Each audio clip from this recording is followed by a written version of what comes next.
Well, every family has that aunt. You know, the older single aunt who spoils all of the nieces and nephews in the family. Well, in our family, that's Aunt Joey.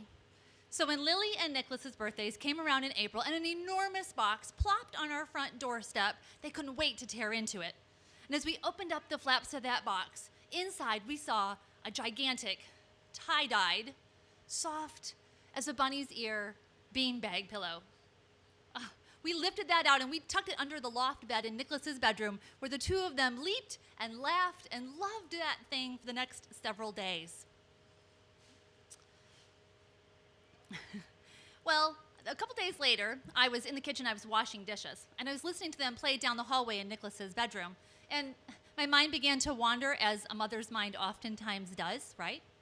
And a few minutes later, I noticed that it got quiet, which we all know means trouble.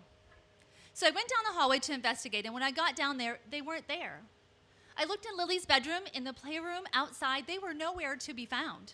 And as I came back into the house, I heard their voices coming from Nicholas's bedroom, and sure enough, there they were. And I was sure they weren't there a few minutes ago. Well, that was odd, I thought. Well, a couple days later, I was in the kitchen, I was cooking dinner. I was stirring the spaghetti sauce on the stove. And again, that shouldn't count as part of my time, right? A couple days later, I was in the kitchen. I was cooking dinner. I was stirring the spaghetti sauce on the stove. And again, I was listening to them play down the hallway, having a great time. And again, my mind wandered, as a mom's mind will. And sure enough, a few minutes later, I noticed that it had gotten quiet. So I went down to investigate, and again, they were gone. And again, I could find them nowhere around. And again, their voices mysteriously reappeared in Nicholas's bedroom, where I know that they had not been there just a few minutes before. Well, I decided this was a mystery that had to be solved.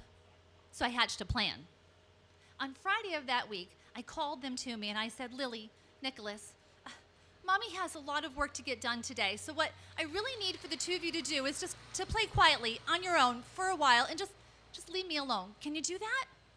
Yes, Mama, they said. So I went downstairs. I went to my desk and I began to work.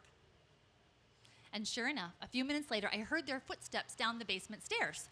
They stopped, they turned and returned. I waited a minute and I followed them. As I came down the hallway, down to Nicholas's bedroom, Lily turned. I ducked behind the kitchen doorway, narrowly escaping her spotting me. As I got close to Nicholas's room and I peeked around the corner of Nicholas's bedroom door, I saw Lily take that beanbag chair and she flipped it over and it exposed the zipper. Well, she tugged on the zipper pull and she opened up a watermelon-sized hole. And she put in one foot and the other foot, and whoosh, she was gone. Well, Nicholas, he didn't even hesitate. He followed her, one foot, the other foot, whoosh, and he was gone too. Well, I walked over to that beanbag chair and I looked in that hole. Well, what would you do? One foot, the other foot, whoosh, and I found myself sliding, slipping, falling, twirling down a giant slide. And I landed, whoof, into this giant white pool of mini marshmallows. I climbed out of the marshmallows, I looked around, and I found myself in a child's wonderland. There were bushes glittering with gumdrops. There was a French fry forest. I heard Lily and Nicholas playing off in the distance, and I went to go see where they were. And I found them chasing giant gummy fish, laughing and splashing in a chocolate river, having the time of their lives. I watched them for about an hour, and I didn't want them to know that I had discovered their secret. So I went back to the slide, and around the back of it, I found a glowing yellow circle in the ground.